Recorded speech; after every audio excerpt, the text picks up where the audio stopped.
Of Kamala Harris, and I can let you know right now that this is something that Donald Trump is incapable of doing. You've written that the day your mother was diagnosed with cancer was one of the worst days of your life. Tell me about that, and what her battle taught you about the healthcare system in this country. It was awful, for anyone, and so many of us have had the experience of that first time hearing that there is an illness that will lead to death. My mother, she said to my sister and me, I want to meet you guys for lunch. And she showed up at the restaurant wearing makeup. My mother never wore makeup. And her hair was blow dried. She was dressed up.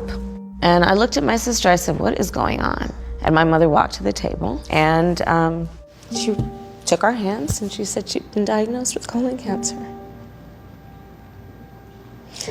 That was one of the worst days of my life, truly. Give me a second.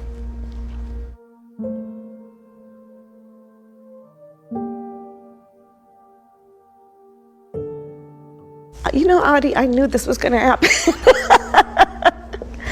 I was like, I am not gonna tear up.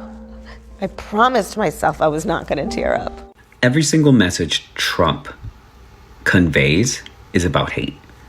Every single word Donald Trump says is hateful. Every message he has is hateful.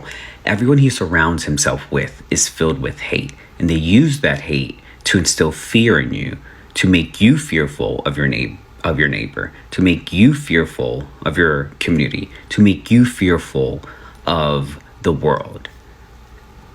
And truly, to have someone filled with hate be the president of the United States, we've seen what he's done. We've seen his hateful message, his hateful rhetoric. We've seen the power his hateful message has had. Kamala Harris, while she's not the perfect politician, she's not the perfect Democrat out there, one thing about her is that she's not hateful. She is presidential. She knows empathy. This woman is capable of being president of the United States of America.